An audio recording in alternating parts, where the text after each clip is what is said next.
बच्चों, कैसे हैं आप सभी? मुझे आशा है कि आप सभी अच्छे और खुश होंगे। चलिए आज हम पढ़ते हैं पाठ 8 पृथ्वी माँ के राज दुलारे। सबसे पहले पढ़ते हैं इसका पाठ परिचय।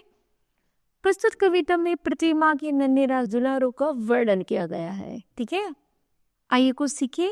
दिए गए स्थानों पर प्रकृति से प्राप्त होने वाली वस्तुओं की चित्र चिपकाइए। चलिए इसको पढ़ते हैं।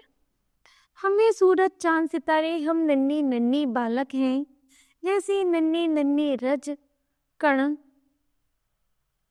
जैसे नन्हे नन्हे रज कण, लेकिन हम नन्हे रज कण ही हैं, विशाल पर्वत बन जाते हैं।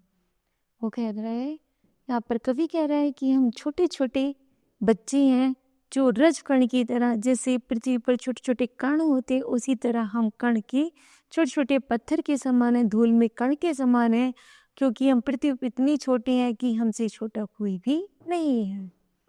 विशाल पर्वत बन जाते हैं, हम बच्चों की दुनिया ही एक अजीब गरीब निराली है। यदि हम चाहें तो हम एक विशाल पर्वत की तरह खड़े रहकर अपना कार्य पूरा कर सकते हैं, लेकिन बच्चों की दुनिया एक अजब निराली होती है। हम सूरत मूरत मंदिर की, हम सूरत है भोली भाली। हमारे बच्चे कह रहे हैं कि हमारी जो सूरत है वो बहुत ज़्यादा भोली भाली है, हम इतनी सुंदर है जैसे मानो मंदिर में लगी मूरत।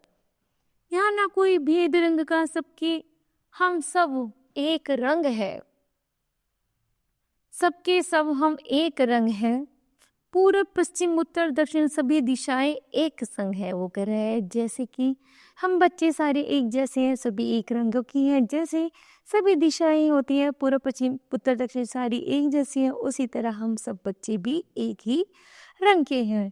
पृथ्वी माँ की राज दुलारे, हमें सूरज चांद सितारे एक धरा की गोद में है, सारे बच्चे बड़े हुए हम, एक हमारी आसमान छत, एक हमारी सांस पवन है। वो कह रहे हैं कि हम सारी एक समान है, जैसे हम पृथ्वी माँ की गोद में बड़े हुए हैं, आसमान सबकी छत है और पवन हमारी सांस है, तो हम सब बच्चे एक जैसे ही पल करके बड़े हुए हैं, अर्थात हमें कोई अंतर नहीं है।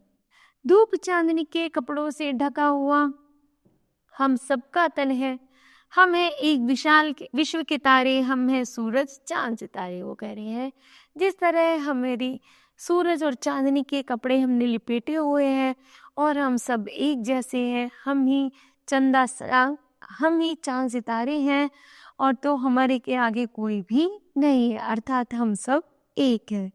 तो बच्चों बताओ आपने इस कविता से क्या सीखा? तो हमने सीखा कि हमें हमेशा दृढ़ निश्चय होना चाहिए और एक साथ मिलकर रहना चाहिए।